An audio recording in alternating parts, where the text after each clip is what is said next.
I'm unfortunately guilty of not being one of those very conscious parents and not appreciating my son for everything that he is. He is very different. He's very full on. He is really out there. He is very clever. He just does not goddamn stop even in his sleep like your son. And I don't know how to deal with that shit sometimes, and I just lose it. And we were talking last night about how we speak to our son. And I know I'm not a bad mum. I know that I only did what I knew then. Yeah. How old's your son? He's 8. Beautiful. Do you know the best thing about this scenario right now? What? Do you know when a child's brain becomes fully developed? When they're about 10? No, 28. Oh, 20, oh, thank God, I could fix it. Yeah, you can. But here's what we need to understand as parents.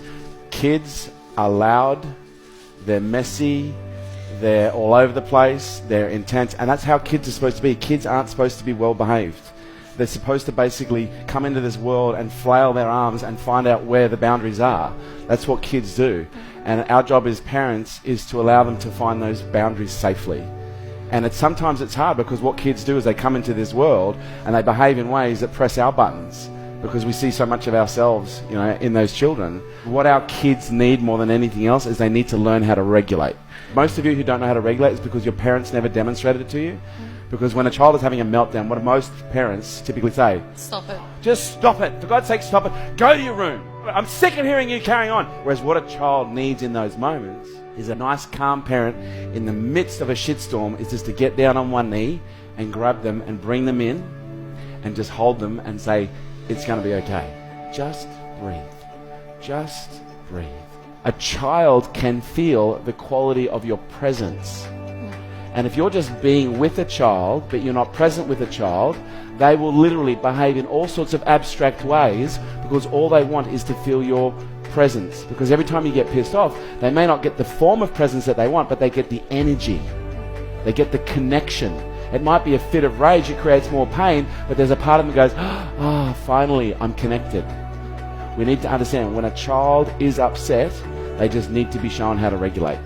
And you've got another 20 years to work it out. And he'll push every button on the way, don't you worry. He goes, I'll keep pushing your mum. And I went, oh, fuck. Yeah? But that's their job. Their job is to make us strong, okay? Their job is to teach us. They're the greatest teachers you've ever had. Thank you. Thank you for sharing. 1, 2, 3. Honestly, this is my legacy.